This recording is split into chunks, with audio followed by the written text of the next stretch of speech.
Yeah.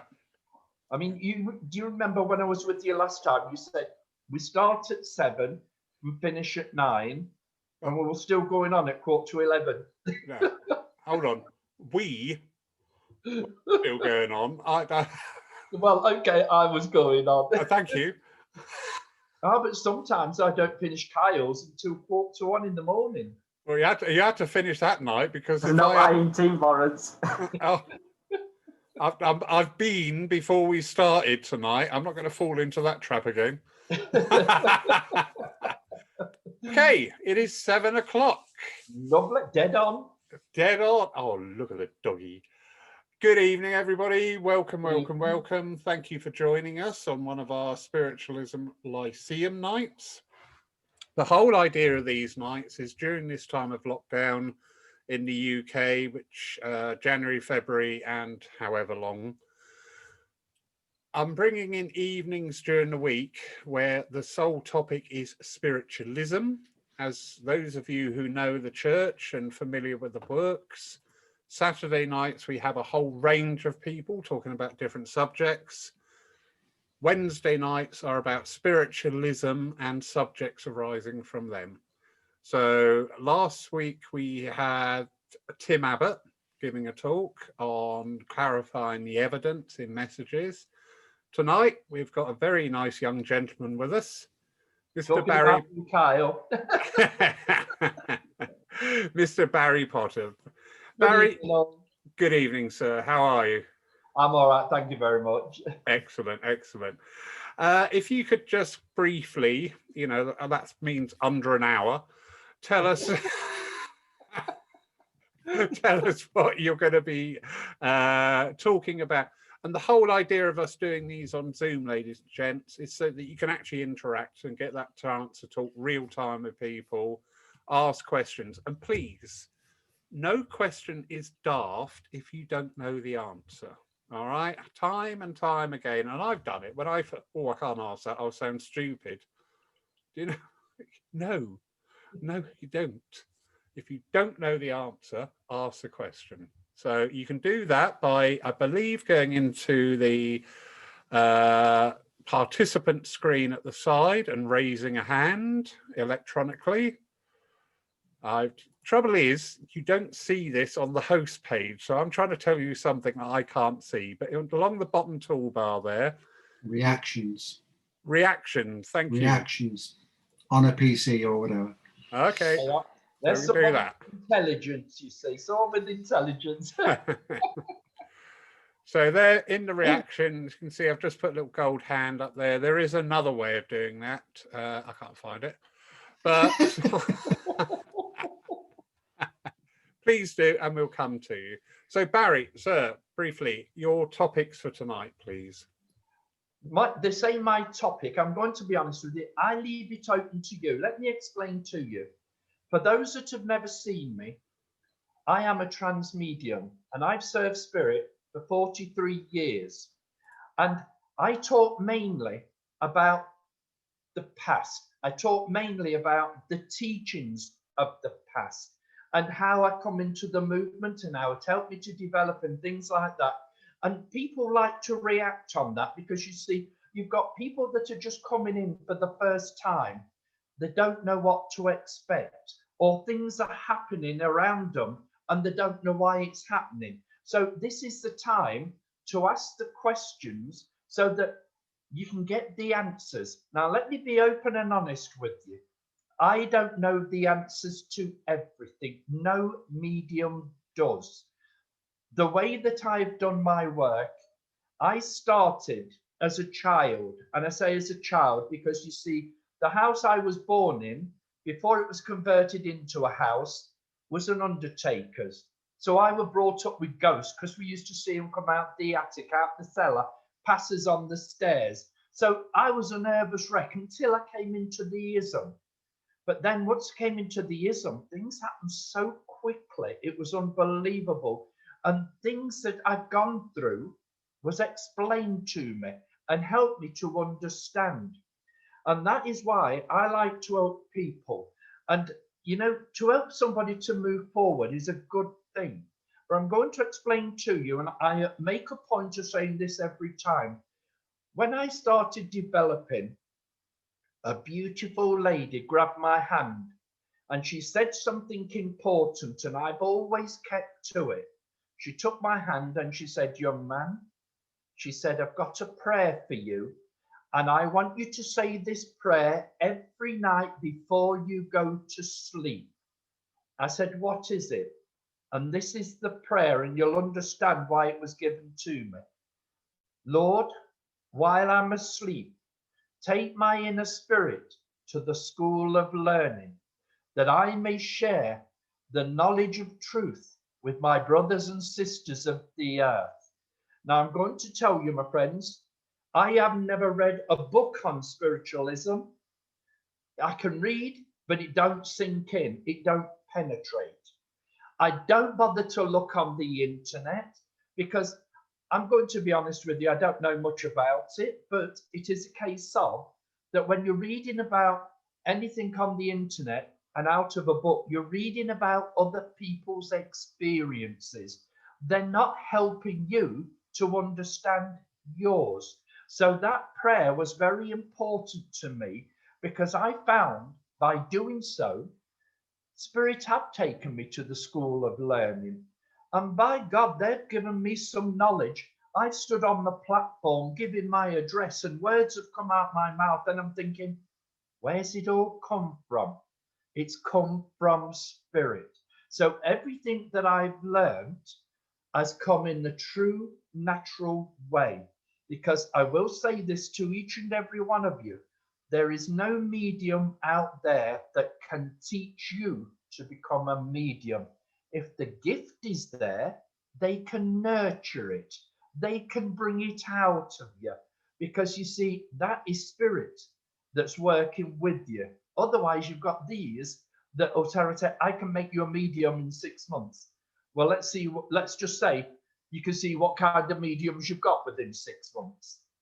Okay, so anybody want to ask any questions of me? Please do so. Yeah. So how how was it that you came about to come into spiritualism? You'd already had these prior events and prior knowings of spirit, but not understanding. So what led you to go into your first spiritualist church? Well, believe it or not, Lawrence, I was at work and I was talking to one of the ladies in the office. You know, we became friendly and we were talking, and I was telling her about how people laughed at me because I talk to ghosts, because I was brought up with ghosts. And she said, you actually talk to spirit? I said, no, ghosts. So she said, look, she said, I go to a spiritualist church. Why don't you come with me? I thought, I'm going to them places. So she said, no. She said, I want you to come. She said, you'll be surprised what happens. And I'm going to explain to you, friends, we made arrangements to go on this Sunday evening. And she said, I'll meet you there. So when I gets down to the church, it goes through the door. There's a man standing there. I'll never forget him because he frightened the living daylights out of me.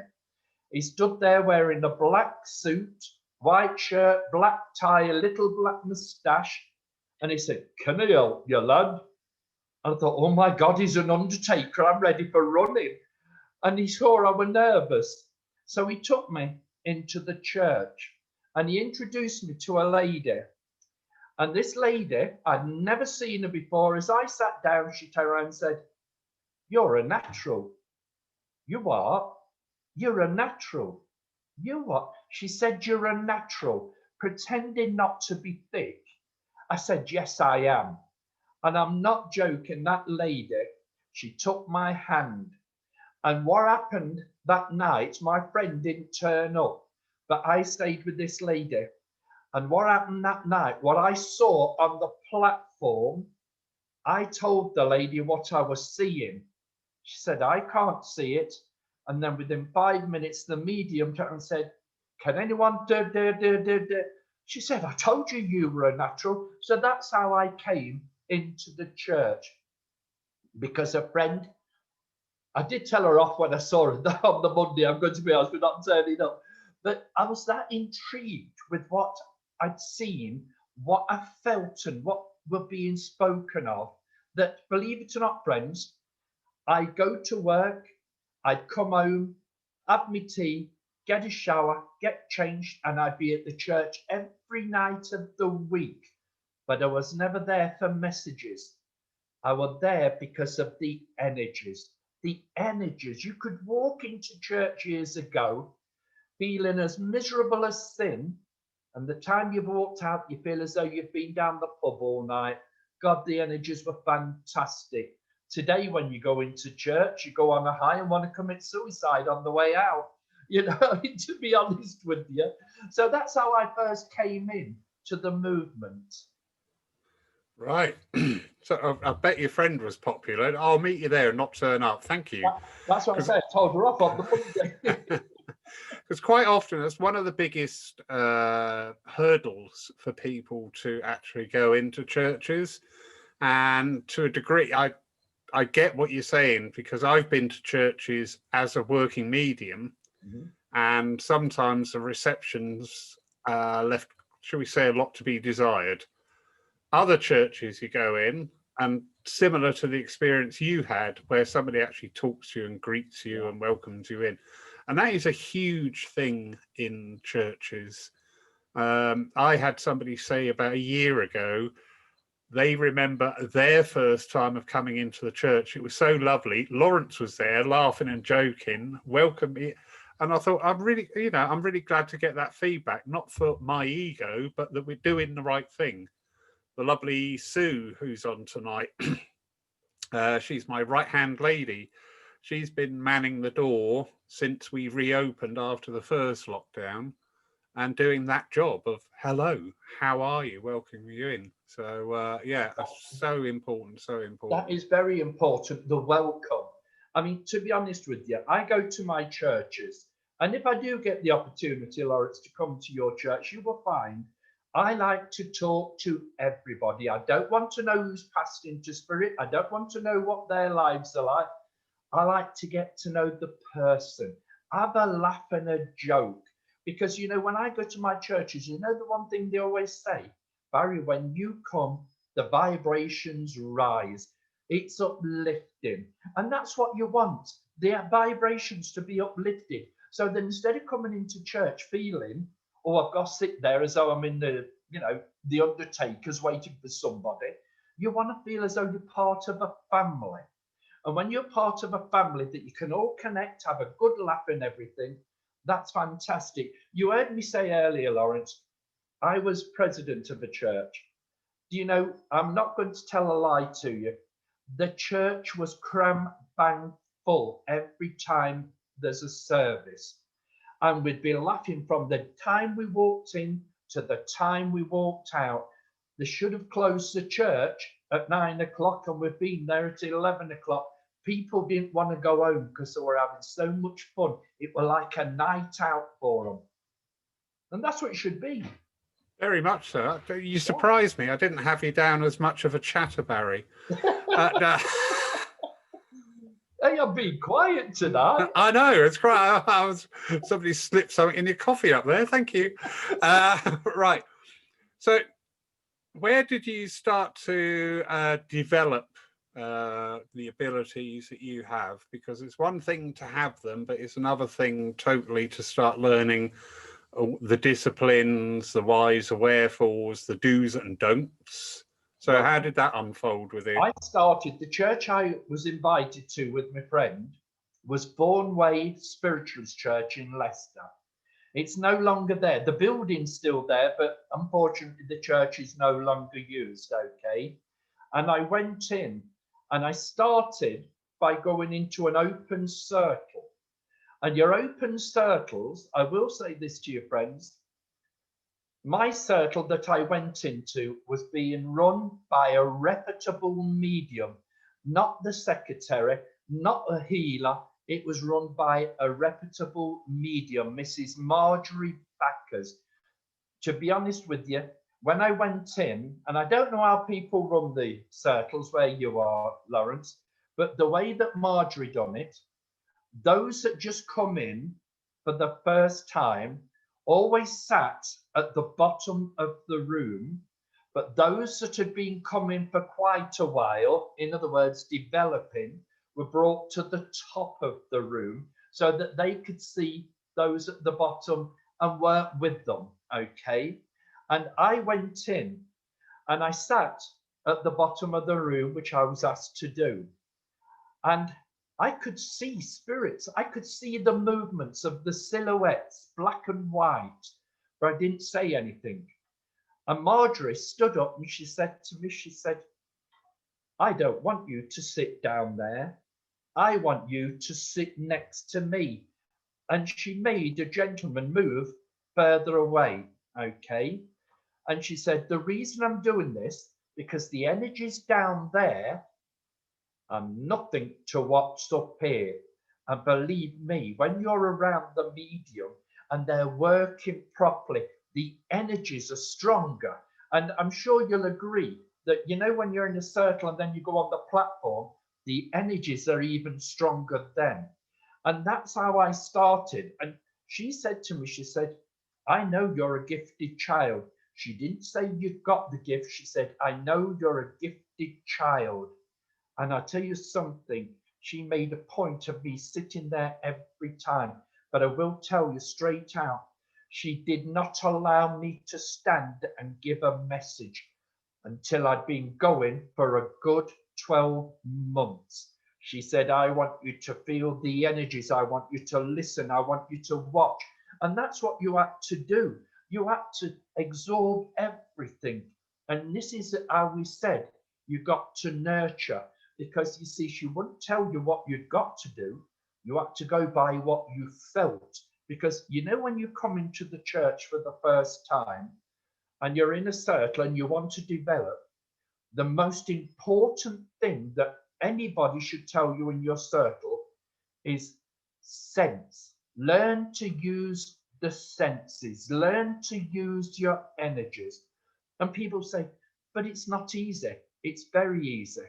You can walk into a room and it's had an argument in it. You can tell you want to get out of it. You can walk into a room that's full of love and you want to stay in it. So you use your senses. And this is what you have to do. You develop slowly by using your senses, and everything else starts to come into play. And it's a case of, as well, not only using your senses, but learning to do the right thing, which I'm sorry to say it, a lot of churches don't do this. Help you to go into relaxation, into meditation, and then to help you to open up mind, voice, heart, tummy, solar plex base, which is your chakras.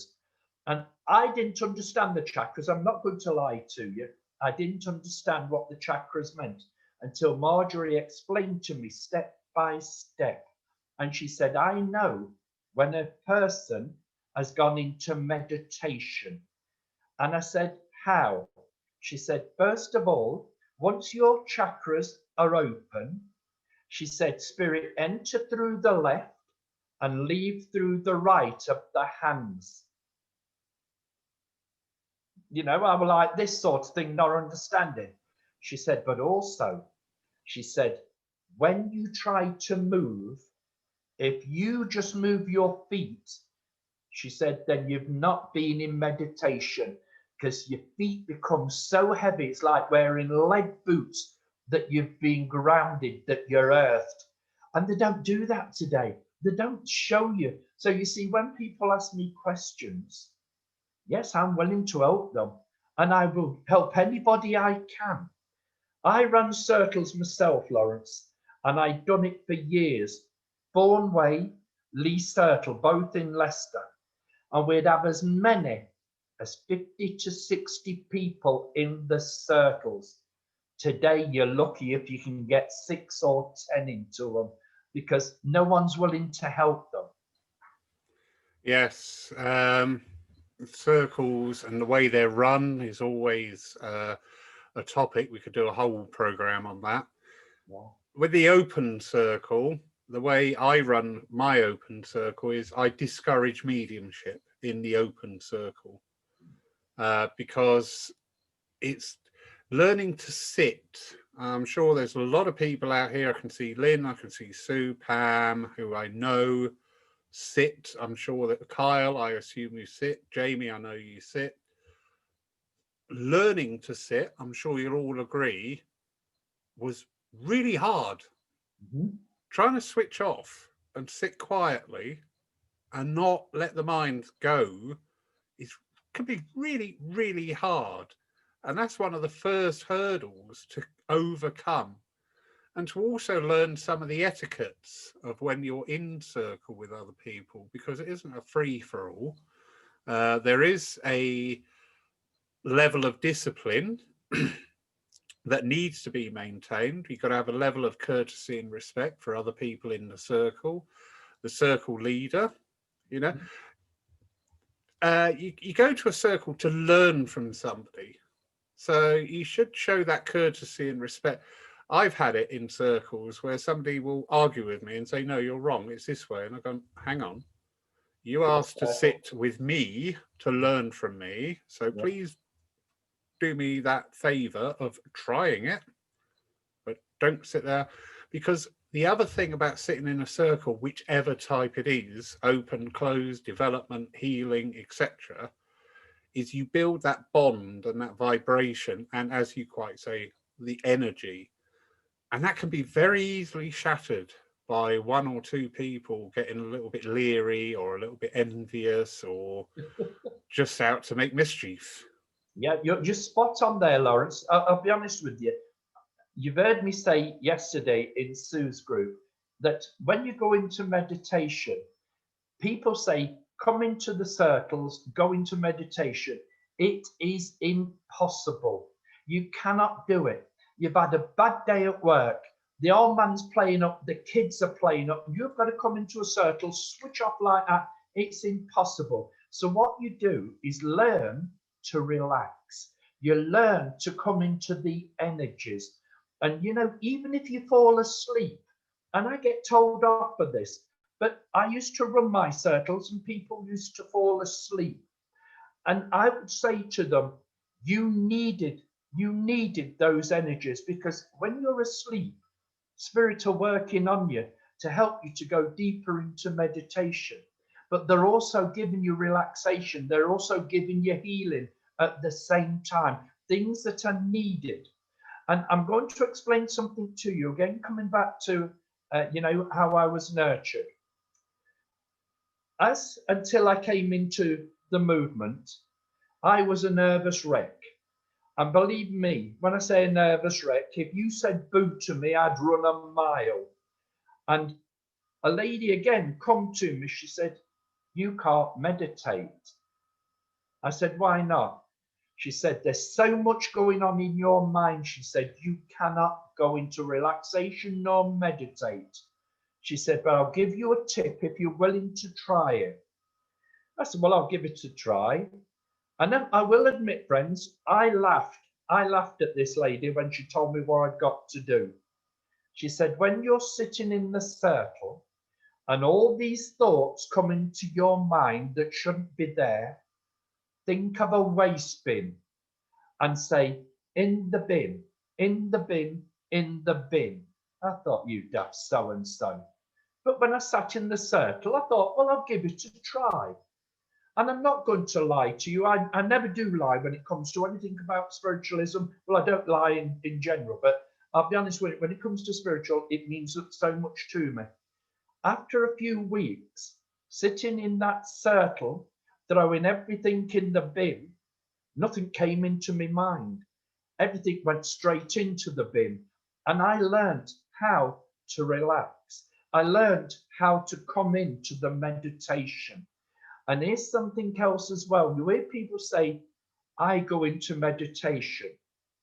Well, let me tell you, if you've truly gone into meditation, when you're coming out of it, you feel as though you've only been in meditation for a minute or two. And you find out you've been there for an hour or two. That's meditation, because you're taken deep.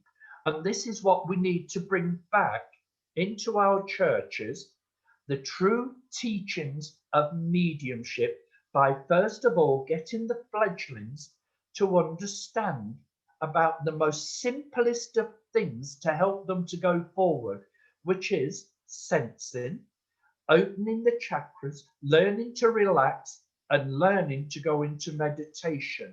Now, I'll say this and then allow you to bring more questions in there, Lawrence. When I used to run my circle, I'd make sure everybody was sat, everybody was relaxed, nobody had their arms folded, no one had their legs folded, they had to feet flat to the ground, palms face up, and the hands on the laps, and then I'd make sure that the light was dimmed, not dark, just dimmed, and in the background I would play the tape of Mario Lanza singing I Walk with God. And I'm not joking, you found yourself floating. And there were one time I didn't play it and I got told off. I got told off because it said, that helps us. We love it. We want it. So you see, there's ways of helping people to relax, not having it loud, just in the background, so you can just relax in the soothness of everything. And that's what we need to do. And here's another thing very quickly. When we finished our circles, Marjorie, and she worked this out well, you'd start the service on a Sunday afternoon at 3 o'clock, like the circle. It would be finished at 4:30. 5 o'clock, you'd have to go upstairs into the church for the service. And you had to watch your mediums. Watch the way they're dressed. Watch how they stand. Watch how they move. Watch how they act. Listen to the voice as they speak, but also listen to how they project their voice. Because let's be honest, there's a lot of mediums, no disrespect. They talk to the person on the front row and the person at the back row can't hear a word they're saying. So projecting of the voice, you have to learn so much. But you see, everybody today wants a quick fix, and I'm sorry it don't work. Yeah, totally get that. I always recommend with my circuits, a lot of these things are generational. A lady who I sat with, Barbara, she sat with a Marjorie, and her name was Marjorie Fry, and she was quite high up in the SNU. And I did meet her a few times, and believe you me, you did not cross Marjorie. If Marjorie said good evening, you would respond politely, very straight away. And she would insist with her circles that the circles were held in her home during the week. They all had an exercise book, and they all had to write down what they did in the circle, and they also had to write down what they thought of the service that they had to go and see. How was the medium working? Was it clairsentiently, clairaudiently, psychically? What was the tenure and the tone of the address? And really go into it, you know, because we keep, there is a tendency at the moment, and I do find it a little bit irritating. There's a lot of celebration on about mediums of the past and saying, oh, how great they were. Oh, they were wonderful and all that. Yeah, they were great in their time. But we've equally got some great mediums today. We have. We've got some fantastic mediums. The only trouble is, Lawrence, and I'm going to, you know, I'm very outspoken. I don't hold back. We've got some we've got some fantastic mediums out there, but they're not recognized because what people do, and you know as well as I've said it so many times, if the sun is shining in the sky and it's as bright can be, and they just see in the background a dark cloud, everybody talks about the dark cloud. They never talk about the sunshine. And we've got some fantastic mediums. I'm going to go back to my time where you had Marjorie Backus, Betty Wilkins, Betty McKinder. Then you used to have Betty Millett, John Sherwin. You know, we used to have some fantastic mediums. But you know, the one that I found in my eyes to be the best was Jack Corbett. Jack Corbett, and I'll tell you something, he was an international medium, he was an exorcist, he was doing so much things.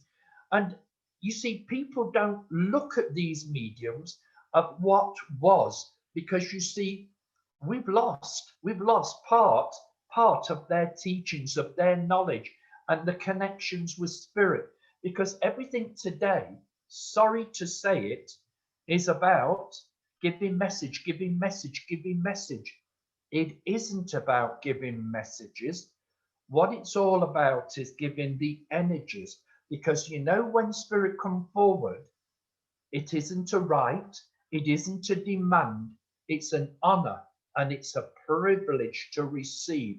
But today it's I want, I want, I want, because what they all want today is my job going to be all right? Is my boyfriend going to stay with me? And am I going to move? And I'm sorry, we're not fortune tellers. We are mediums, and a medium is a mediator between the two worlds, connecting, making sure that you understand your loved one is there with you, giving you help, giving you guidance, giving you strength. That's all that's needed. That's all that's needed. Yeah, very true. I was saying pre the pandemic times, I was getting quite despondent with spiritualism overall, because it was on what I called the message go round. Everywhere was nights of mediumship. We've got a church local to us, and they used to do a lovely Monday night, which was called the Awareness Group. Yeah. And that would be, you would come in, the medium would take the evening, it would be like a mini service, but with questions and answers. Lovely. Now, pre this going online, this is one of the benefits of going online, of being able to interact. That was the only time you ever got to, and I used to love doing those nights, Q&As. I absolutely loved it.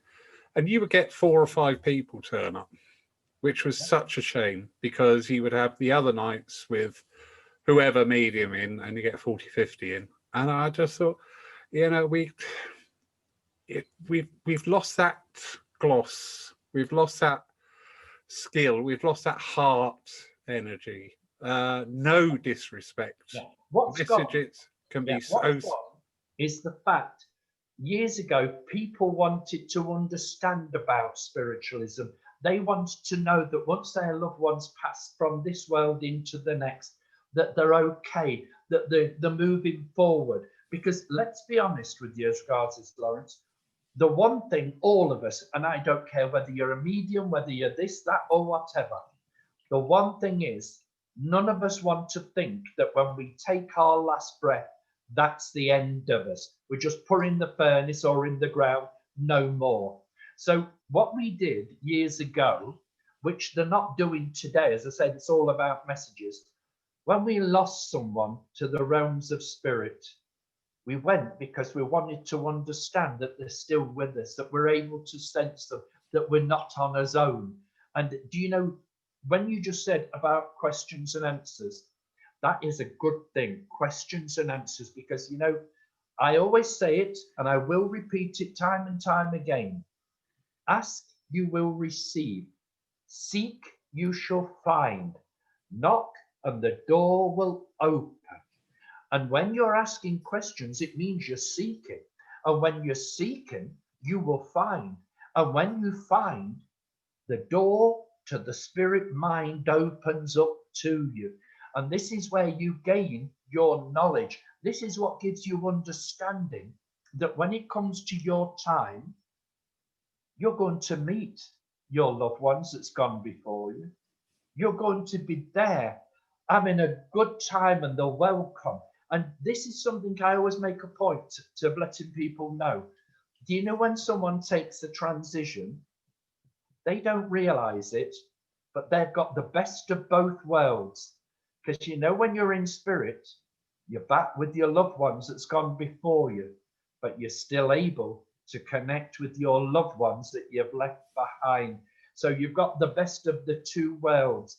And this is why we need to bring the true understanding of spiritualism back into the churches and let people ask the questions. Most definitely. It's then we get into this situation. What does heaven look like? Well, my understanding, and this is everybody listening, this is where things start to get complex. What if I said to all of you, imagine a boat, that we would see 17 different boats, from liners to dinghies, from sailing boats to tugs, whatever. But they're all boats. And this is to try and bring in this understanding of when we talk about spirit world or heaven or beyond the veil or whatever terminology you use, absolutely fine. Getting that tangible evidence of what it's going to be like is impossible, because we are creating where we go to, how we're going to be, who we're going to be with in the end by what we're doing here. You know, I'm going to say something to you. I've asked that question myself, and I've been given the answer from Spirit. As I say, I listen to everything Spirit tell me. When it comes, is there a heaven? I'm going to tell you, Spirit will not tell you if there's a heaven. And do you know why they won't? Because as soon as you say there's a heaven, you get all these scientists who want to find where this heaven is, and they want to get there. And if they can get to do these things, it spoils it. Because, you know, I'm going to tell you, you know, when we leave this physical body, we have a spirit helper that's grown with us all through our lives, who takes our hand, leads us forward, but doesn't literally take your hand. Because when you leave the physical body, we are but a living energy. We are but a living thought. And everybody has their own heaven within their living thought. And I was told that when you live this life, when you take the transition, you go back to your happiest time. And that's your heaven, the happiest time. And that's where you are. Very, very true. My answer, I asked Spirit once when I was working as medium, how come I never see where they are now? And the answer came straight back, because that's their heaven, not yours. Exactly. And I got that. I in that one sentence, I really got the deeper meanings of that is their state of existence. It's not going to be your state of existence, because you're different people, you're different energies, and what. And I really got that. I thought, oh, right, wonderful. So, Barry, where did the step between sitting in circle and then working on the platform, how did that arise with you? Do you want me to tell you, or do you want to be here till 12 o'clock tonight? If we could just have the abridged version. I'm going to explain something to you. You did touch on it earlier, to be honest with you. Okay, very quickly, Barry, before we get on to that, Mandy's got a hand up. Mandy Nixon. And then you'll have to come back to me so I can tell you how I started there then. I might come back to you. Okay then. Mandy, my love, if you'd like to ask your question, please. Oh. I can't hear anything, Lawrence.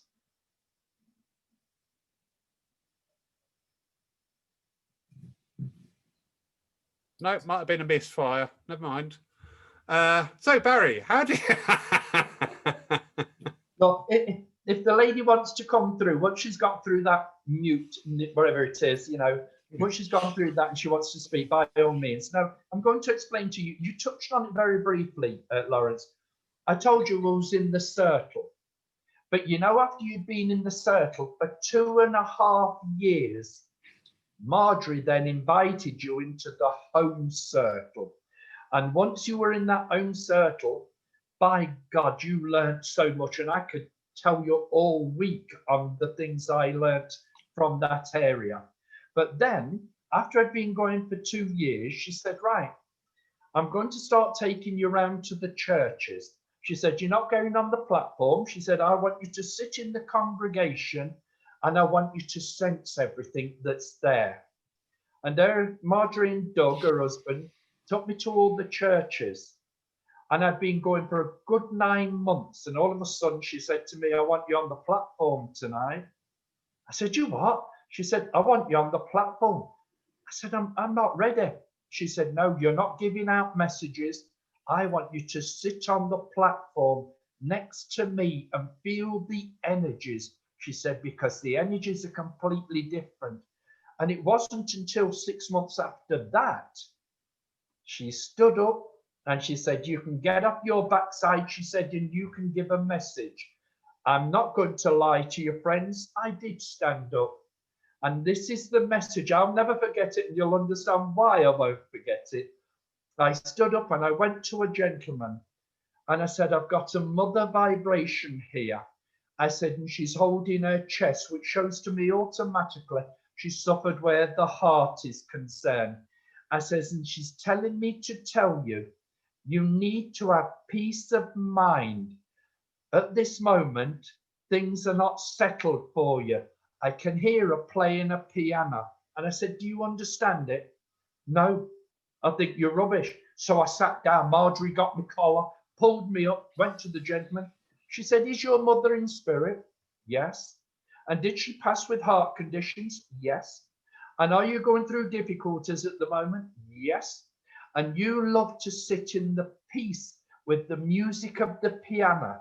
Yes. She said, well, that's what he's just said. So I'll never forget that. That was my first experience. Because you see, you do get people that if they don't, if they think they don't like you, they won't accept it. And they'll make it difficult for a fledgling. And this is something I'm going to tell you, Lawrence. This is where some of the churches go wrong. You know, when a medium comes up on the platform and they're just starting on the platform, the chairperson should never say the medium tonight is such and such. They should turn around and say, our demonstrator tonight is such and such. They're just starting on their journey. Now, if you tell people they're just starting on their journey and they make mistakes, they'll allow for it. But if you turn around and say the medium's on the platform, they're expecting you to be spot on. They want you to be the one to give them evidence. And if you can't, that's where you get pulled down. And that's not fair. I don't think it's fair. Yeah, I think there's an awful lot of different outlooks on that. I used to do training in hospitality industry sector. Yeah. And the one thing that I always instilled in everybody is be confident. Because if you go up there, and especially when you were in that, what I'm talking about, that will be £3.80. Immediately, are you sure? Oh, that'll be £3.80, please. All right, here you go. Yeah. And that is the same in the platform sense, that if you're going to go up there, be confident.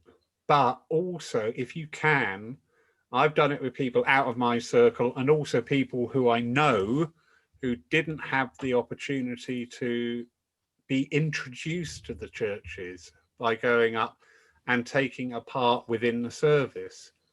Because then there is that fallback thing, because I've only a couple of times, but you just step in and go, hang on. Yeah. Can you understand it this way? Oh, yeah, I get that. Right, that's fine. Okay, and that's fine, because we are learning. Yeah. I'm going to say something there, Lawrence. So, you see, you turn around and say, you tell your people, have confidence. Do you know what I was always told? A medium is not working if they're not shaking in the boots before they get onto the platform. You've got to be nervous. And I'll tell you something, even today, people look and say, Barry, you've got all the confidence in the world. They don't know me. They really don't know me. And when I'm going to church, the first thing, my friend who takes me in his car, Ken, we're going along the road and I'll say to him, I wonder how many's turning up tonight. I wonder how it's going to go. Oh, I hope it ain't too bad and all this. And you're questioning yourself, you're doubting yourself. Then you get up on the platform. And this is why I always say to people, when you're in your circles, right, and you're starting to develop, learn to know who your doorkeeper is. Learn to understand who your powerhouse is. Learn to know who your mainstay is, because they'll be the ones that will be there helping you. And then when the service takes place, Marjorie always said to me, Barry, when you're on the platform and it comes to the address, speak about what you know, and what you don't know, leave alone. Because when you're doing your address, when you've got the congregation in your hand, you've got them for the rest of the night. And it's true. And that's why I do my services and I speak the way that I do. Because you see, I walk away, and this is again coming back to that confidence. I walk away from the church, well, driving home, and the first thing to say, how did it go, Ken? What was it like? What did people think? Because the one thing Ken always does, you know, straight after the service, he goes outside for a fag and he listens to all the conversations outside. So that's how I get to know whether I've done any good or not, because otherwise I'm petrified. Paradoxically, yes. When I say about that confidence, I need to expand on that. That confidence that I am right to be up here because I know what I'm getting from Spirit. Yeah. I still, to this day, before a service, are out there going, oh God, oh God, oh God, oh God, oh, please let it be over. Please, you know, I always come out my little joke, you know, if there's less than 10, I don't have to do it. But yeah, so Barry, what was roughly the time frame between you walking in the doors of that church without your friend and you being booked as the medium, Mr. Barry Potter? 8 years. 8 years. Because you wasn't, I'll be honest with you, Lawrence, being in the circle, Marjorie wouldn't allow you to get up and give a message. If anyone started to get up, she'd say, sorry, please sit down. And then after a time, she would allow you. Now, this is something that, again, doesn't get done within the circles today. And I'm sorry, I don't mean to pull them down. I don't, because you've got some fantastic ones that's trying to do the best. But you see, you know, when a person stands up, we'll say, for instance, I'm talking hypothetically, young Kyle, right? He stands up to give a message, but he's not quite getting it right. So the person that is running the circle, this is why a reputable medium will automatically link in. And where he would falter, that chairperson, like the lady of the circle or male of the circle, would jump in and put the words there for them. So that, say, for instance, if Kyle's giving you a message, and we'll just turn around and say, and I'm talking hypothetically so you'll understand what I'm saying. Kyle's giving you a message and he's telling you that there's a lady in the realms of spirit that's with you, right? And he just can't seem to get his words out, right? And he'll turn and say, but I don't know what that means. I just can't seem to get the words. So we'll say, Sue is the person that's running the circle. She would link in. She would link into that automatically and be able to say, I'm going to come to you, Lawrence, because the young gentleman is bringing a lady from the realms of spirit that would have suffered with throat conditions, and she had difficulty in speaking before her transition into the realms. Sue hasn't told him what was what. She let him give what he'd got, but then came in to give you what is. Can you see the difference? And this is what they don't do. If someone makes a mistake, they turn around and say, well, you'll have to take it with you. Go and find it. You shouldn't have to go and find it. If there's a link there, it should be given. I'm sorry. Yeah, very true. It's Lauren, how many's left? How many's left here? Have they all gone yet? No, they're all there. Carol and Rob are drinking out of their jam jars, and they've got some sort of a wolf running around the room down there. I'm fascinated. Can I just say something here, Lauren? You know, James, Jim, it is James. James has come up a couple of times. Have you been trying to ask a question, James, and I've, and not had a chance? James. Yeah. Can you there's hear me? Jamie. Jamie, yeah, that's Ah, me. right. If it's James you've got, that tells me something. The one point I wanted to go back over, you talked earlier about the culture of message giving, yeah? The cry out for messages, messages, messages. How much do you think that's linked to the connection with psychic working, which has become quite the norm, and also the commercialization of mediumship, if you like? Oh, don't get me onto that. I'm sorry. I'm going to upset a few people here, and I'm sorry. I don't care, because I say it as it is.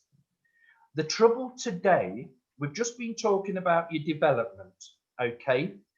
The biggest majority only open the chakras down to that of the psyche. So they don't open the base. So they're not totally in line. So what we've got today is a lot of psychics that go as far as the psyche, no further. They don't want to go to the spiritual. So when you see these psychics that are on the platform, they cannot give you a proper link with spirit, because what they tend to do is say, I've got a lady here. She's about 5'6" in height. She's not thin, she's not fat, and she suffered with the chest. Well, I'm going to give you a bit of a shock here, my friends.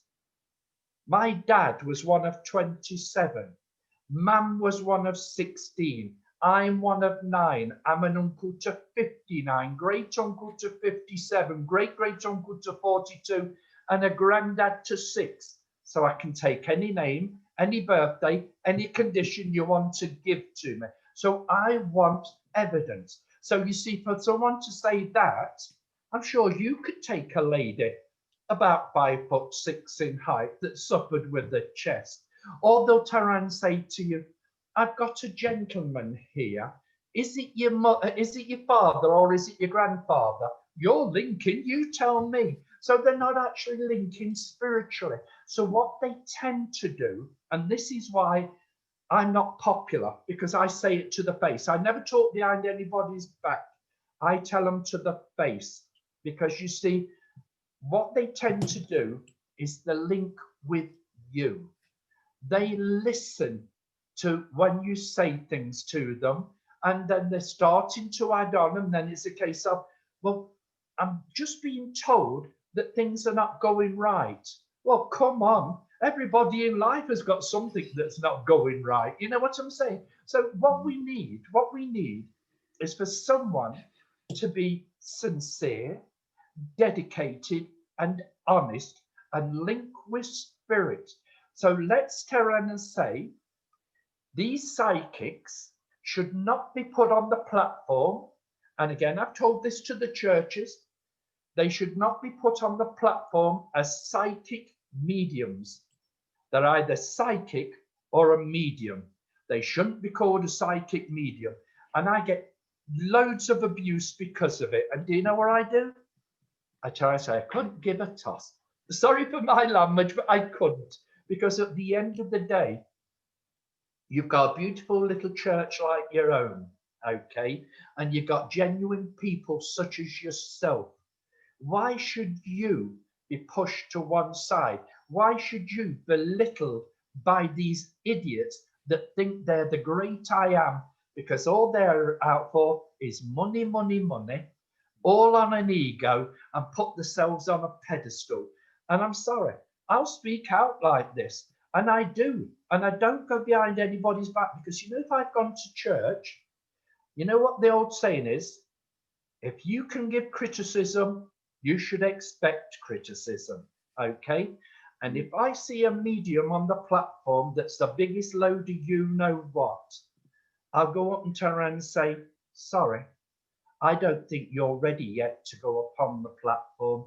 You need to get back into your development circle and learn how to connect. And then you'll have the president come up and say, oh, but I thought it was a lovely service.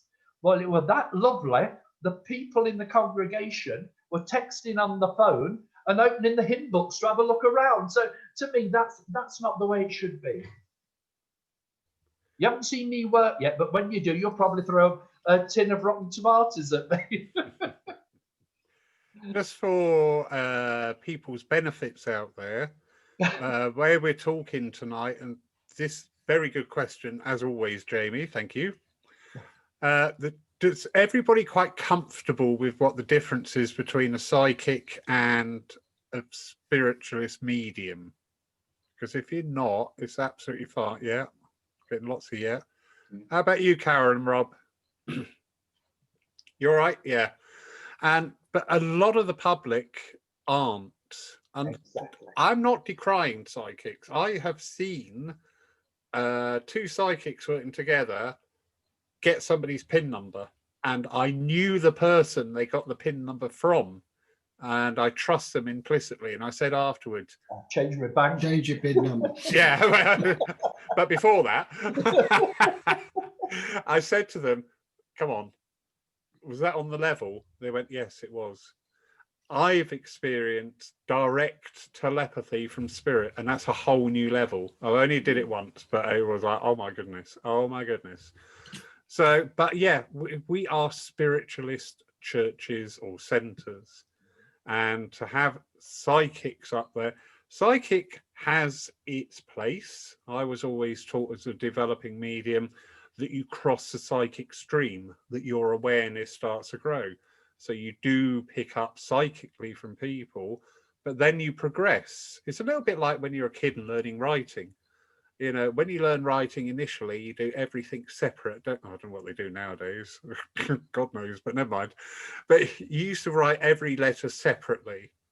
But then as you progress, then came in flowing writing. And that is a good simile for, you learn the psychic part, you understand the psychic part. And sometimes as a medium, you may need to just dip into that psychic level at a time just to get that.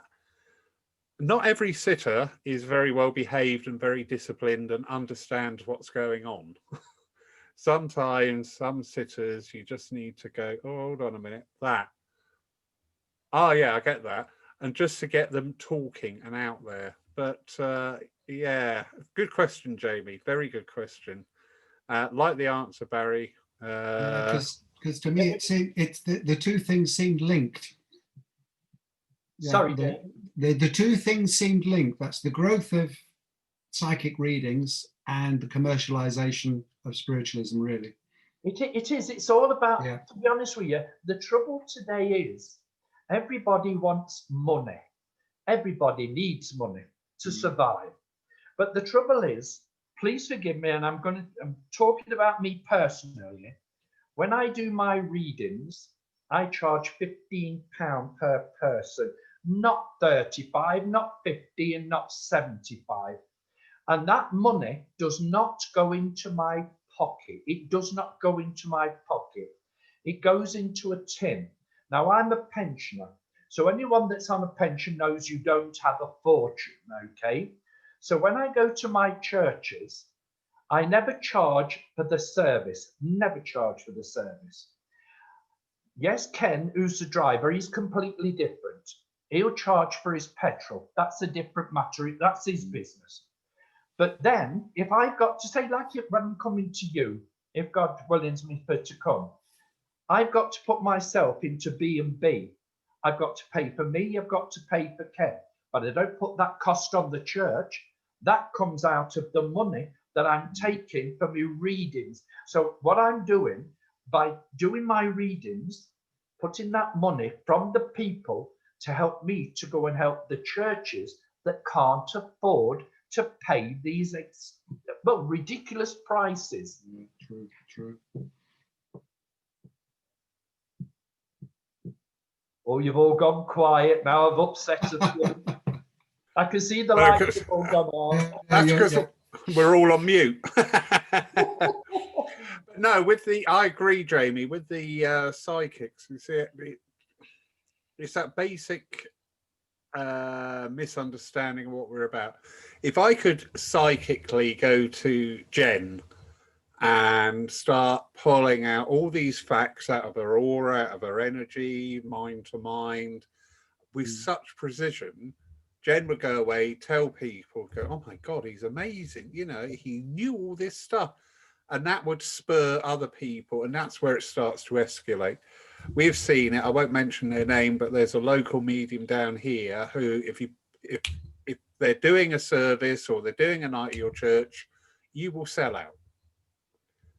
So those of us local know who we're talking about. And I'm not being derogatory, but a lot of that is psychic. But he does it. Whoops, giving the sex away. They do it incredibly well. You know, but I agree with what you're saying there, because you see, this is all about coming right back to the beginning of understanding. Because you know, from the platform, the chairperson or the medium doesn't explain to the congregation the difference between a spiritualist medium and a psychic, okay?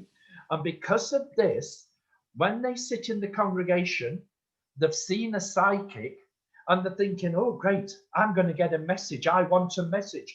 They're all willing, and half of them, I'll be honest with you, and I know this for a full fact, Lawrence, a lot of people that go to church willing for a message, they get a message, but then when they go out the church, they try and say, well, who were it? I didn't understand who it were.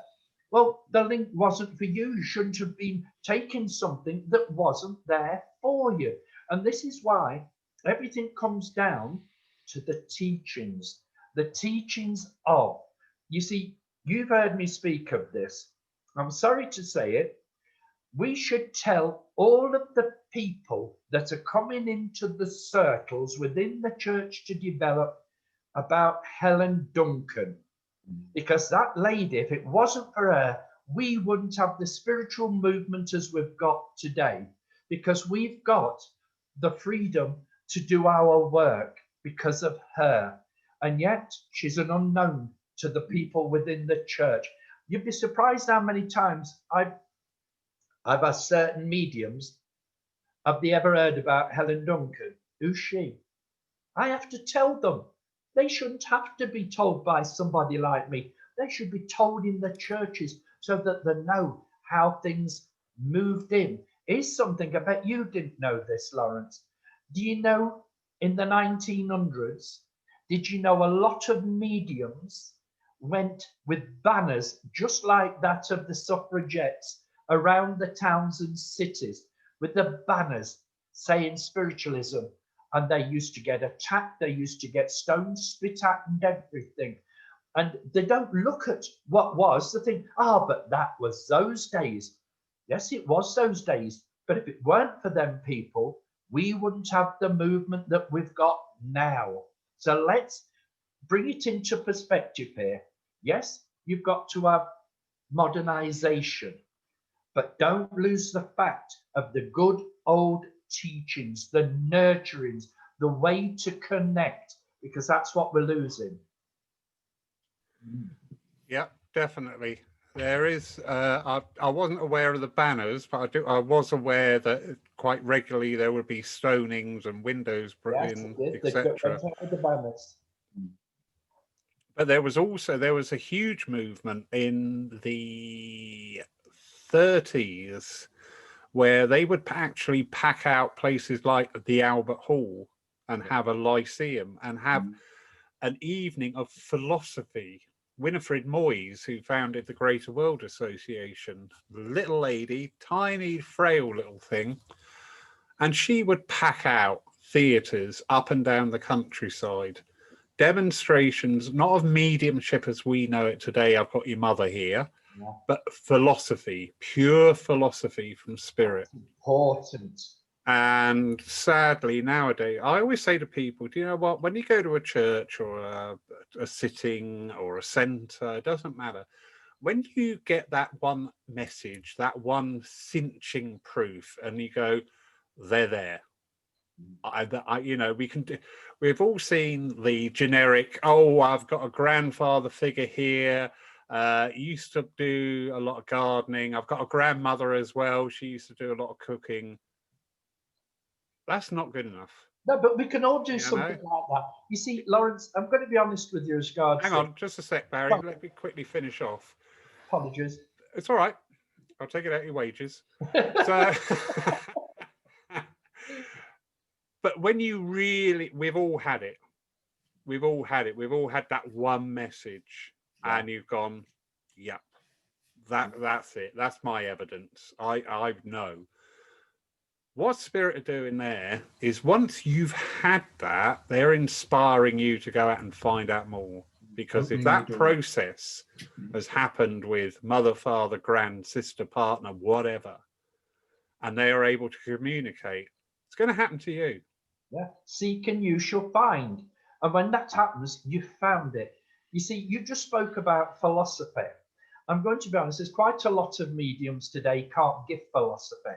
And do you know, if they stood up on the platform and they was to address the congregation, believe it or not, I found in my development, I got more of a message from the philosophy than I did from the message itself. Because, you know, if you listen carefully to what's being said, there's a message in there for everybody, and there really are. Now, I'm going to tell you something. I've done this work, as you know, I've seen spirits all my life, okay? And I've worked for 43 years, but I'm still the biggest skeptic you will find. I don't want someone to try and say my house is haunted and say, oh, well, if it's haunted, that's all right. I want to go and see for myself. I want to have the experience. And this is what we need to do.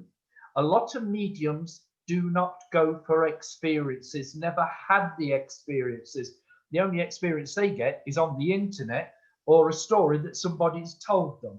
Get out there and start to find the evidence, because, you know, there's so much, there's so many places that, believe it or not, do have spirit that walks. And if you can find those places, you can experience a lot of things, and you really can. And they will be your experiences, nobody else's. And you can talk about it. You know, I mean, it's very important to know all these things. But you see, people come into the church, and again, I'm going back to the circles. They come in and they sit. I want to link so I can see my mum, my dad. I want to link because I want to see how much money I can earn. Well, it isn't about that. I always say to them, that's you being selfish, because it's what I want. When you're linking with spirit, it's what you could do for God and spirit to help that person. That's what you're there for, because the one thing that's gone from the mediumship altogether are these words. We are servants. We as mediums are servants of God and spirit, not a medium to serve our pockets. I'm sorry. No, it's very true, very true. So, Barry, another facet of you with your work with spirits is the trance states. Lovely. Yeah. Now, that is always a very emotive. I've seen some absolutely wonderful trance. I've seen some, I'm not sure. And I've seen some, are you kidding me? Yeah. Really? Yeah. Well, then. So just could you just give people just a little brief outline of when you go into those trance states, just that sort of like that physical process with you, your consciousness, your awareness. Right. Well, I'm going to tell you something here. Spirit is very close to me at the minute. So if anything should happen, I'll let it happen, okay? When I first started taking the services upon the platform, when giving a message, because I was conscious of the messages I was giving, after I left the platform, I started to put those messages into my mind, trying to find out what was what. And Spirit said to me, the message is not for you, it's for the being in the congregation. And all of a sudden, I found myself not concentrating on those messages. And I went into a home circle. And for weeks, they kept saying to me when we was in the meditation, oh, you ought to hear what Spirit said. You ought to have heard all the words. They were lovely. And I thought, what are you talking about? You're talking a load of rubbish. And I'm not joking. It carried on. And I thought, oh, they're just being, you know, to try and make me feel good. And one of the ladies said, Barry, I've got a very sensitive tape recorder, and it can pick up anything, any sound. She said, I'll bring it next week. And she brought it, placed it on the table. We opened in prayer. We put the tape on and it went into prayer. Then it was a case of we'd gone into the meditation, called back to time, and they all said, oh, Barry, you've got to hear this. You've got to hear it. It was fantastic. So they rewound it, then played it. You heard the opening prayer. You heard the coughing. You heard the cars going up and down the road. You heard kiddies running up and down the road. You heard the doorbell go next door. But there were nothing of Spirit. So I turned and said, you're talking the biggest load of you know what. The following Sunday, I went to a church out at Derby, Forrester Street. And a medium came on. She said, you're a trance medium. I looked at my friend and said, she's bloody nuts. I'm going to be honest with you. I thought, this is what she done. And she said, you will have 5 helpers. You will 5 helpers that will come through you.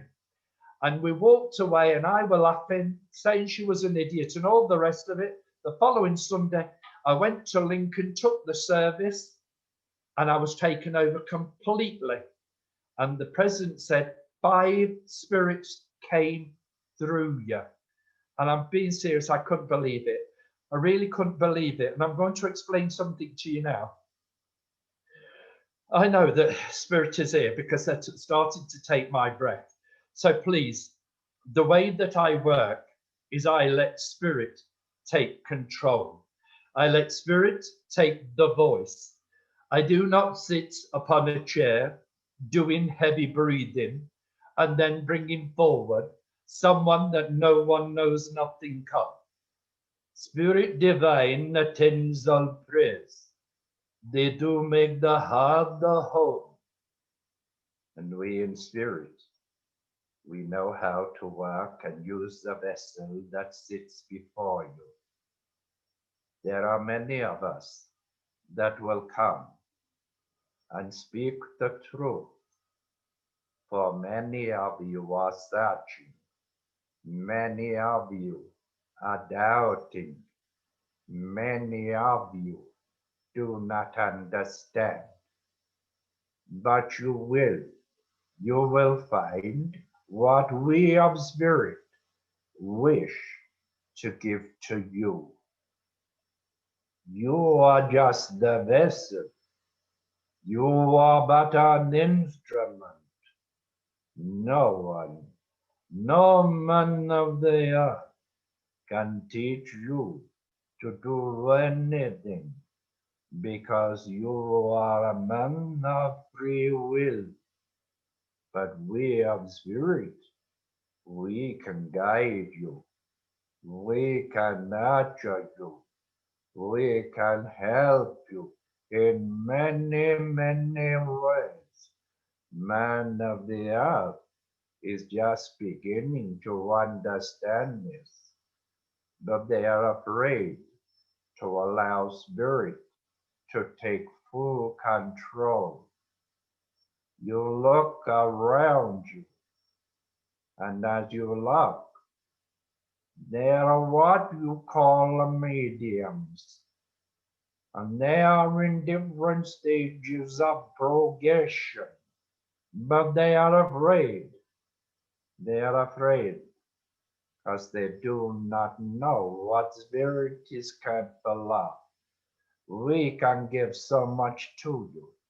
We can do the things that man cannot do by opening the eyes for you to see the fullness of Spirit. But if Spirit was to stand before you, many of you would run with fear. Many of you would scream, but there will only be one of you that will be there and embrace the sight that Spirit have given to you. You look at your ism. Look what you are losing. You are losing many of the trance. You are losing many of transfiguration. You are losing those of materialization. Many of you have not had your eyes open yet, but it can be given if you trust in the spirits that want to come to you. Your loved ones are always with you. They are in your heart. They're in your mind. They're in your body within the dreams. You cannot see, but we see all. We hear all. We know all. You see, I give this to warn you. There is a gentleman that spoke a few moments ago. The name of James. He is one that is wise, but he is one that also doubts. He is one that also questions. Yet he is a gifted child in more ways than one. The evidence that has been shown to him has been shown to him and him alone and no one else. His hands are of the healing. His heart is full of love. But he opens the mind to spirit to give the truth. But he is not a well man himself. But he trusts the spirits that come to him. A lady called Sue sits in the background. She does not speak, yet she calls upon spirit to draw close to her, because her heart is heavy at this moment of time. Doubt of concerns with family linked together, where she is trying so hard to hold them close. Yet again, the physical body, the healing is needed, yet very close to her is a gentleman of love that I bring the words. Oh, love that will not let me go. A gentleman before taking of the transition, Zabadolling the gesture of life with that of the heart and the lung conditions. Close, very close. This is what you wanted to hear. This is what you wanted to see. But this is now opening your eyes to question, and question you must. Doubt, doubt, and doubt. Because when you ask, you receive. When you receive, you will understand. When you understand, you'll know that Spirit is there for you and will always be there for you, helping you and guiding you.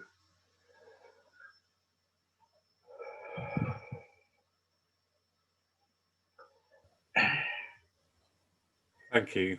I'll leave you to regather there for a moment. Absolutely lovely. Oh, thank you. Can you, excuse me, can you see also, I don't know if you can see it, but I'm actually trembling. Yeah.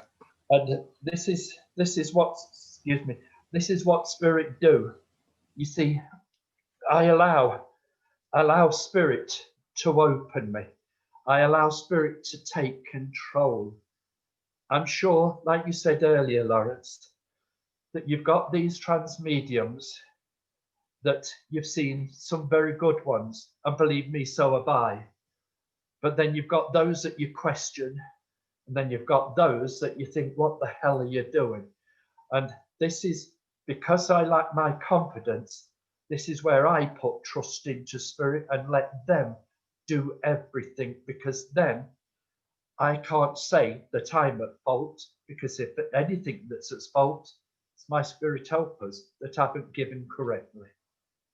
Okay, right, thank you. I only hope that whatever came forward there, you was able to understand. And oh, I'm sorry, can I come to Sherry for a minute? I don't give messages, sweetheart, I go by energies. Okay, can you hear me? Yes, I can. God bless you. Thank you. Because, sweetheart, I'm going to explain something to you. You know, when I've just been talking here, my vision goes from me. My eyes are open, but I don't see. But once I started to come back, I saw you. And all down the left-hand side of the physical body, there's a lady in spirit that comes very close to you that would have suffered with stroke conditions. And I do want to go on a mother vibration in this direction. You understand? Because I can say here, you understand? Because I'm getting this, sweetheart. And I'll tell you at the moment, you're sitting there and you're in your peace. But believe it or not, I know that your hands are very clammy. They're very clammy with the energies of spirit, okay? And the reason I'm saying that is because you see this beautiful lady, she's put this condition on me. And you know, the tips of my fingers, they're all tingling. And do you know when spirit comes strong to you, the tips of your fingers all tingle? You understand that, don't you? They do, sweetheart. I do, I understand that. Yeah, and that is because this beautiful lady is here for you. She'll always be with you, sweetheart, because, you know, we've just gone, I know we didn't have a Christmas as Christmas, but we've just gone past the Christmas. And that was a time that you didn't want anyway, because it's a sad time where the Christmas is concerned, you understand? But I don't want to put it on the Christmas day. I feel as though I want to say either just on the 24th or the 26th. You understand? Right. I want to put it there because that's just the energies. Now, you see, can you see what's happened here?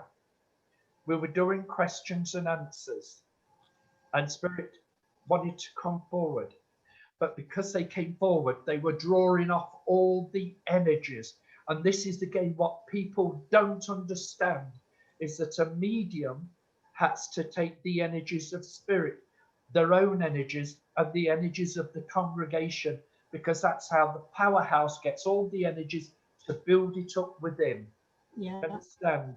And I'm going to say something here to you. I don't know you, sweetheart, but I'll tell you something you can do, Trance.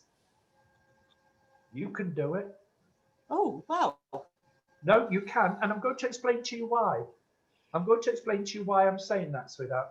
Because, you know, there are times when you're talking and you're finding the tone of your voice changing. And that's because spirit are taking control. Right. There you are, see? So my advice to you, and I'm being very serious when I say this, my advice to you as a person, I don't know if you come into the church, sweetheart. I don't want to know. So please don't kind of feed me information. But if you come into the church, start to talk to the committee and ask them how you can sit within a group, learning to understand more about going in for trance. But I will tell you, no man can put that change of voice upon you. You can put an act on of a voice, but when spirit take control of the voice, that's spirit, not man. Okay? You're welcome, sweetheart. Can I just ask a question? I do find when I'm doing automatic writing or inspired writing, I go off somewhere. It's almost like I'm falling asleep. Sorry, I'm not laughing at you. I'm not laughing at you because I've had an experience, sweetheart. I'm going to tell you something very, very truthful, and I'll answer the question at the same time. I'm not a very good writer. I'm not very good at spelling. I'm absolutely useless, I'll be honest. And one day I laid in bed and Spirit said, pen to paper. You are? Pen to paper. So I goes over to the drawer, gets a notepad, gets a pen, and I'm sitting there. Nothing's happening. So I puts the pen and paper down, switches out the light, and a voice said, pen to paper. Why? Pen to paper. So again, hungers the light, gets the notepad, sits up, and all of a sudden, I was told, put pen to paper. And as God is my witness, my hand, the pen touched the paper, my hand just flowed, okay? And I done 3 pages. Place the pen down. Put the pen down, put the pad down, put it, went to sleep. In the morning, I gets up and I said to my ex-missus, I said, Denise, I said, Spirit got me writing last night. And she laughed. She said, what, you writing? She said, you're bloody useless. I said, well, I'm going to tell. And she looked at it and she turned around and said to me, this isn't you. This isn't you that's done the writing. She said, because the spelling's perfect. And she said, the writing is all doubled up, double writing. I can't do it. I'm being serious. So when you say that Spirit want you to do it, and you're finding yourself falling asleep, you're not falling asleep, sweetheart. This is Spirit that's coming and taking control. Spirits are taking control. And you know, when they write, it's the words they write that have a lot of meanings to someone. So we'll just say, for instance, you've sat there, you felt tired, you've gone to sleep, but you've written down what was there. Spirit will also guide you to where those words that you've written are meant to go. So Okay, you do it, you. yeah, you do it, sweetheart. If Spirit wants you to do it, they will get you to do it. And again, this is what comes by putting trust into your helpers, total trust, because they wouldn't put anything down that will cause harm or worry to anybody. No, right, thank you. Okay, you're welcome, Doc. Bless you. God bless you, sweetheart. I'll send a bill out there, Sherry. Yeah. Oh, sorry, I forgot. It's hold on. Let me just say that one's a £50 one. That one is. That's a £50 message you just got.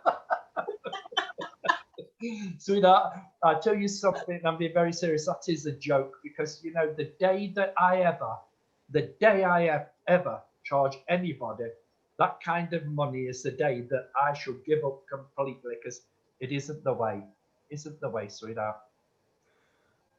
No, thank you. Barry, Bless you. Yes, sir. intrigued.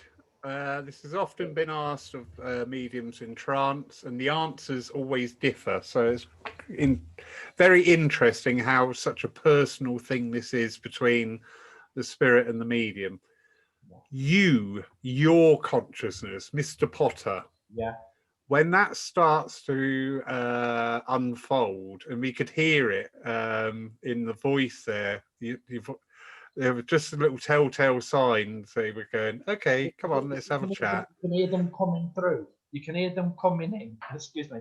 Yeah, before you go into it fully, you can just hear it just start to come in there. Your consciousness, is that actively with what's being said, or is that away? What's your Let description? me explain something to you, Lawrence, so you can understand this. I don't know. You know what spirit come through? I'm aware that they're coming through. But what they start then is to take me away from myself. Okay. So it seems as though I'm going up a large entry, and I'm at the very back of the entry, and I can see the spirit, I can feel the spirit, but I can't hear the words that are coming out because it sounds like gobbledygook to me. Okay. And then when they've done what they've had to do, I find myself kind of floating back towards the body. And then I'm becoming conscious of the words as they're leaving for me to carry on speaking the way that I do. You understand that? I do. Very, very interesting. There's a lady medium down this way, and she would give the odd demonstration of trance work. And that question was asked of her, and I did love the answer. She said, "It's a little bit like I'm in the room next door. I can hear these muffled voices, but I can't work out." And she said, "I daren't try and work out what they're saying, because," she said, "I did try it once and the link just went." Yeah. She said, "So I'm just quite happy in the room next door, and I know when it's time to go back in." How interesting. Thank you, Barry. That's lovely, because I'll be honest with you. I did go to see, I was invited to go and see a trans medium. And I'm not joking. I make a point of saying this. When a person is in trance, they don't need somebody to be a doorkeeper for them. They don't need somebody to be a powerhouse. Everybody within that church is their powerhouse, their energy. That guide is always with them. The doorkeeper's always there. And this particular one, he went into trance and he said, "I'm Abraham Lincoln." Then he went and he said, "I'm Sher Khan." Then the next, "I'm Einstein." And after the service, he come over to me, he said, "Barry," he said, "what did you think to the service?" I said, "Do you want me to tell you the truth?" He said, "Oh, definitely." He said, "But before you do," he said, "did you understand the message that was given to you?" I said, "You what?" He said, "Well, Spirit gave a message to you." I said, "Well, that shows me you weren't in in trance, because you should know, if you're in trance, who you've given a message to." True, isn't it? Yes. Sadly, I have seen people say they've got XYZ, and I just go, I don't. It doesn't feel right for me. Carol and Rob, can you or other? Oh, message gone. Bear with me. There's a message just. You've gone mute, or whatever you call it. Hold on. There we go. Yeah, we'll say you went off. Sorry. It's all right. I've just found out I can temporarily unmute, but I didn't realise the temporariness of it. That was you yesterday that caused that problem. No, absolutely nothing to do with me. I was innocent. Yeah, interesting question from Karen Rob. Can you or other mediums get, feel, see what the platform one does? So you're sat in church and there's a medium working. Are you getting that information as well? Let me explain to you. When I go to my churches and I sit in the congregation, the one in Leicester in particular, they have the, I'll call it royal blue, but it's a bit darker blue, curtains, okay? And the doorway has got these curtains. So as soon as the service is taking place, they close the curtains, and right next to that doorway is the platform. As soon as the medium gets on the platform, I see the silhouettes of spirit there, and they're queuing up to come through. And I can tell if that medium's working spiritually or not, because if they're giving truth, one, first of all, you see the spirits moving closer towards him. Then when you look at the medium, you see the aura all around them, and you see the silhouette behind them. So they're able then to give a true spiritual message.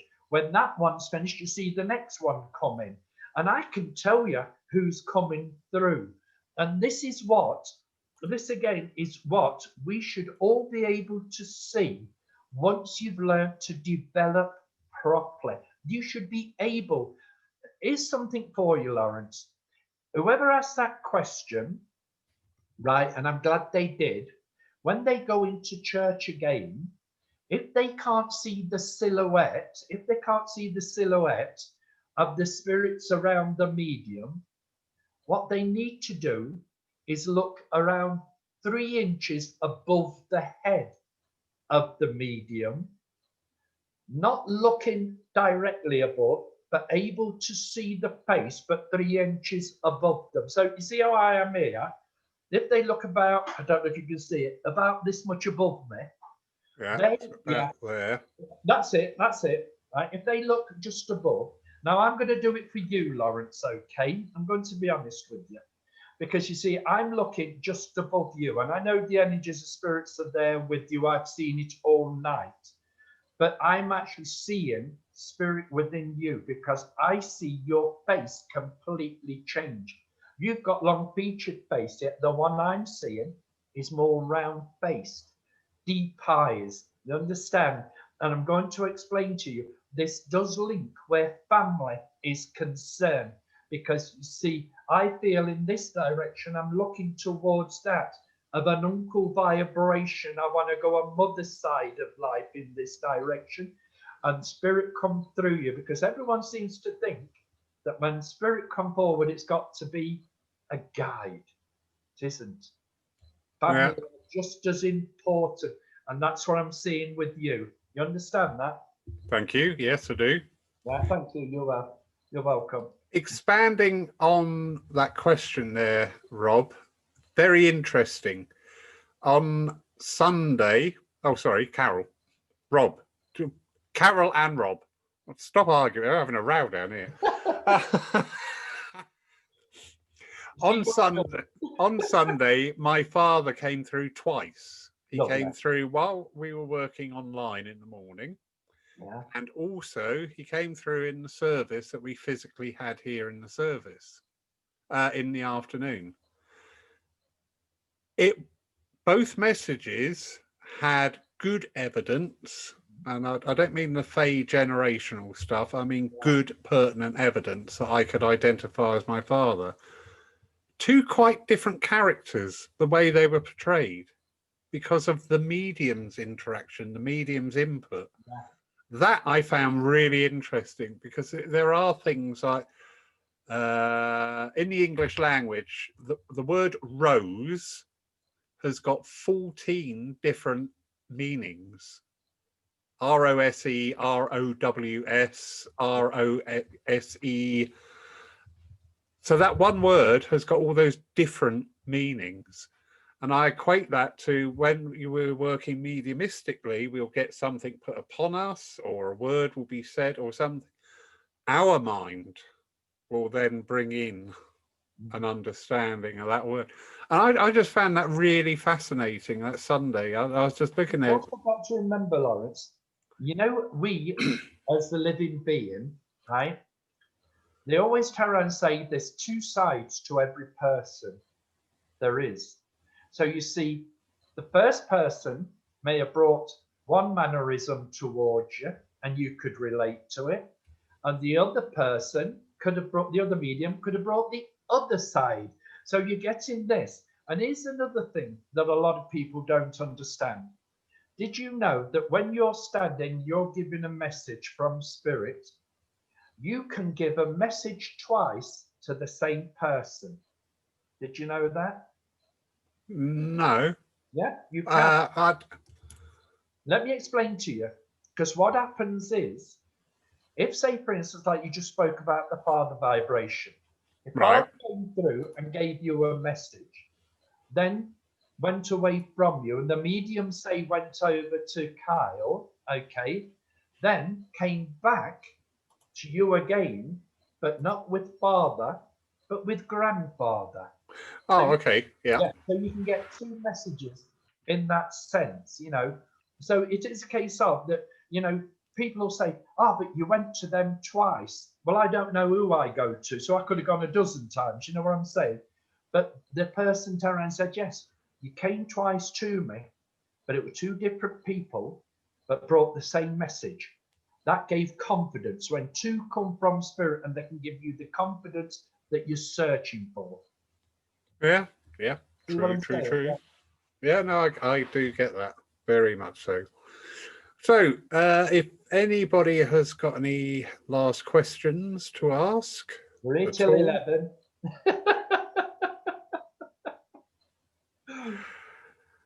It's again, we can go on talking all night long, absolutely all night long on these different subjects, because spiritualism is all about unfoldment and journeying and learning, and none of us are going to have the same learning experience as the person next to us.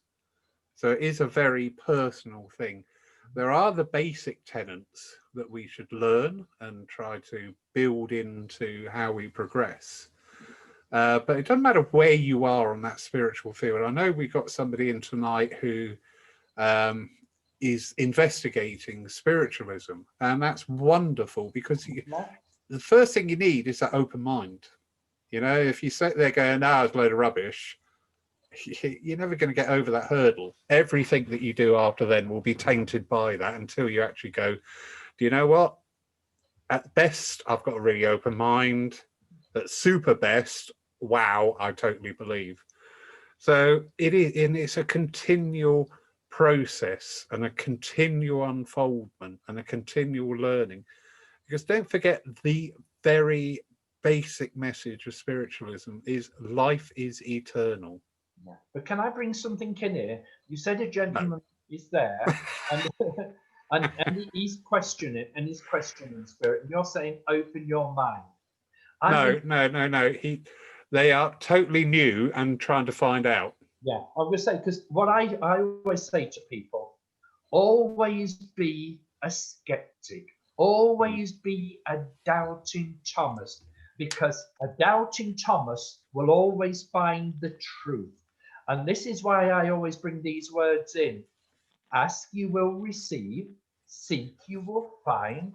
Knock, and the doors will open. Because when you're one that's a doubter, when you're one that's, you know, being a skeptic, and you get the evidence brought before you, and only you know it's true, that is the most important thing of all. So if this person, please forgive me, I don't know if it's male or female, but this person, if you're just starting your journey, yes, question it, doubt it.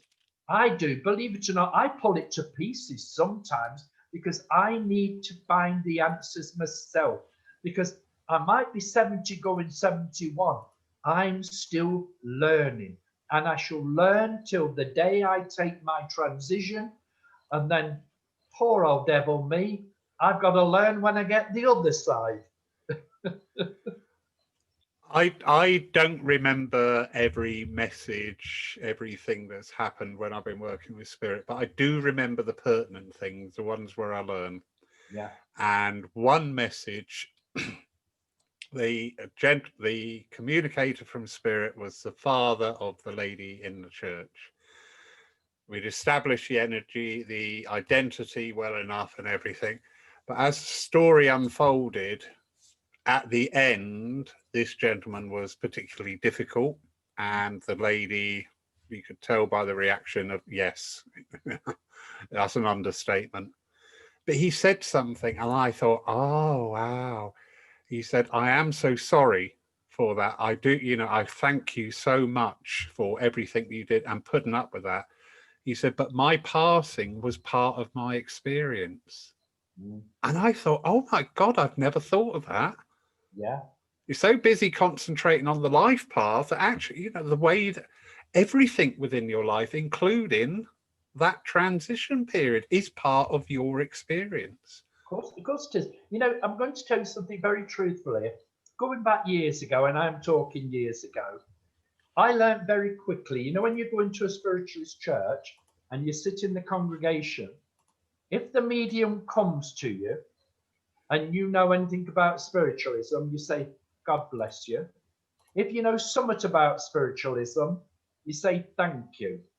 And I went into church one day and we had this new medium came upon, and I went in my scruffs. I didn't wear a suit or anything like that. I went in my scruffs, sat front row, arms folded, and he came to me. He says, "Can I come to you, sir?" And I went, "Tar." He said, "Are you a carpenter?" I said, "No." He said, "But you do deal with wood?" "No." He said, "Are you a bricklayer that deals where wood's concerned?" "No." He said, "Do you build with, you know, are you within the building trade?" I said, "No." He said, "I'm trying." I said, "You damn well are." And then he said to me, he said, "Are you thinking of knocking your kitchen down and restarting again?" I said, no. He said, well, I've got a lady here. Can you take her? Well, you've heard me say I come from a very large family. I want more than a lady. Okay. Well, he couldn't give me anything. So anyway, he said to me, he said, well, I was trying. I said, yes, you were definitely trying. I said, but my friend, had you given me some of that symbolically, I could have taken it. And he said, oh, I never thought about symbolics. I said, no, you don't. I said, you give it out and spirit interpretate it for you. He left me. He went to a gentleman at the back of the room. He said, can I come to you, sir? He said, thank you. He said, I see you in an army uniform. Can you take it? He said, no. He said, it's symbolic, like he's just said. Can you see what I'm saying? You see, there's so much to learn about. We get symbols shown to us, and we do get symbols shown to us. But you see, if we don't understand it, Spirit will tell us it so that we can explain what that symbol is. But he knew nothing. And he was up on the platform, and I thought, well, I won't tell you what I said to him after the service. You've gone mute. You've gone off again, Lawrence. Everybody's suddenly Steven Spielberg, aren't they? Anyway.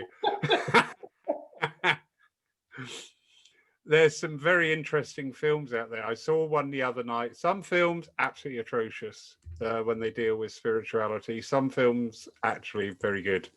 There's one, Hereafter, with Matt Damon. And there's a couple of scenes in there, and I thought whoever's written this film actually did go to, and I believe very strongly this one scene was somebody had been to one of the institutions in London, because they'd had this sitting there. There are two sittings actually, but the demonstration of mediumship was very similar to what you were just saying about, oh, you know, I've got somebody here. Is it a male? Yes. And everybody goes, oh, yes. Well, you know, you're like, this lady is actually cross-examining this kid, you know, and pulling the information out. But every time he says yes, everybody's going, oh, isn't she wonderful? And I just thought that, do you know what? That's a very clever few scenes. You know which was the best one? Best film made about spirit was actually Ghost, with Whoopi Goldberg. And yeah. Because when it came to the connecting with spirit, right? First she was a fake, but then when spirit started to come, she was afraid of spirit coming to her. That's why she kept pushing him away, until eventually she put trust in him and allowed him to take over. Can you see what I'm saying? So to me, and did you know as well, for that film, did you know they had 24 mediums? They had 24 mediums that helped them to understand how to do that work.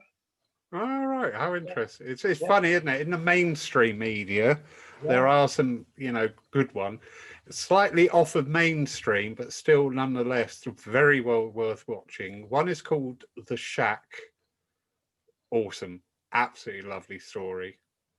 And the other one is a Portuguese film with English subtitles called Nosso Lar. That is amazing film.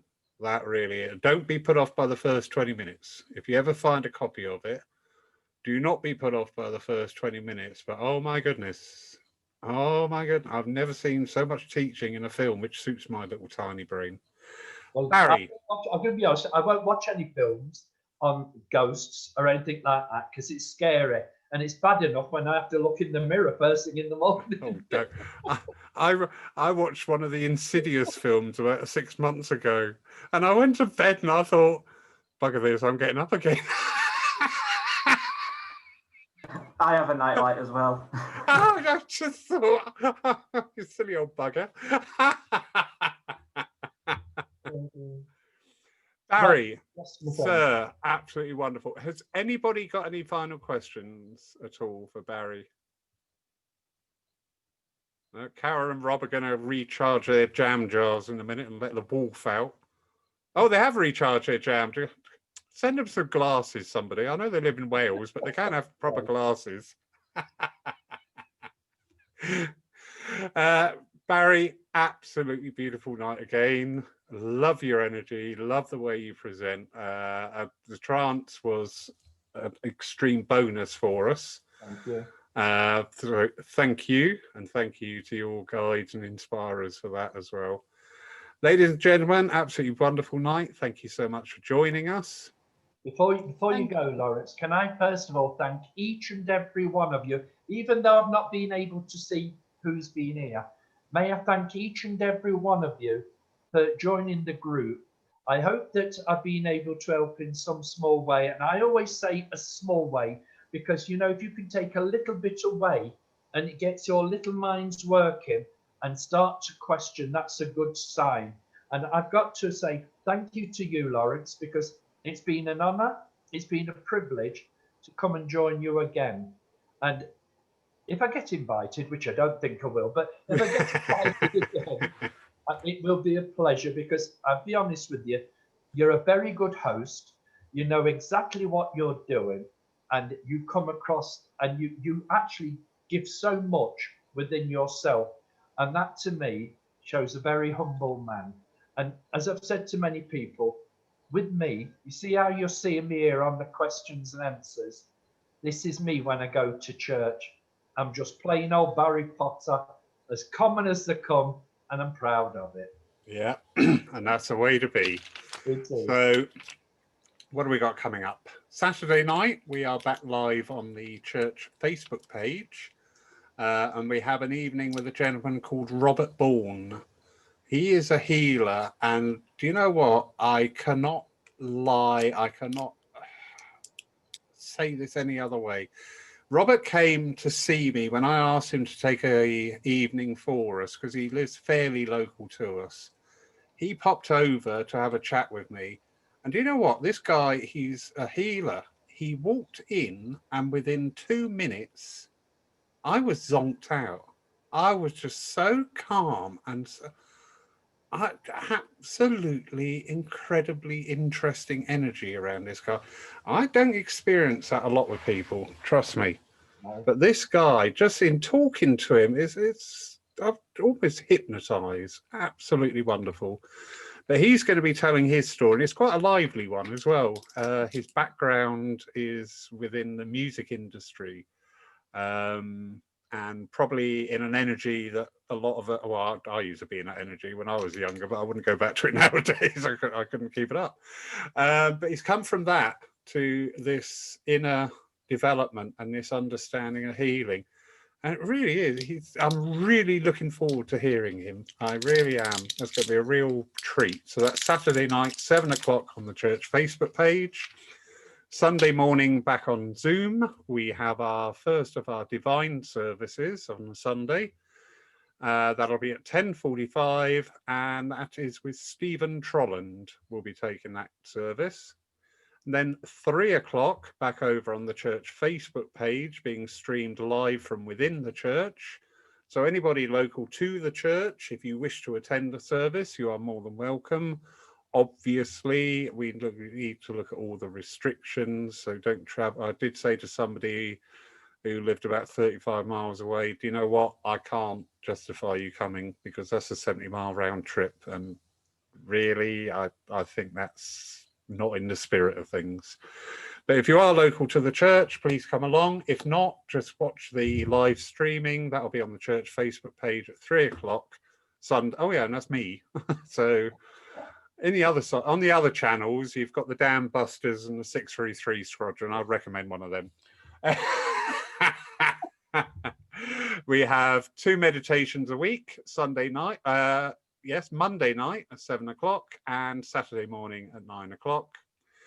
Next Wednesday's Lyceum night has yet to be confirmed. So just watch out for the events page to come up on that. I've just heard a ding come up. And if this is who I think it is, this is great. I love this when this happens.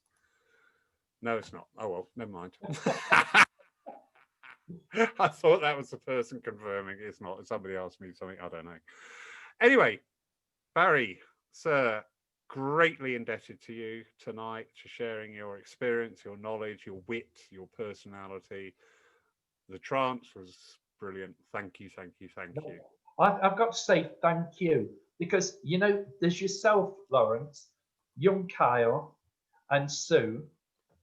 I'll tell you something, I love joining you.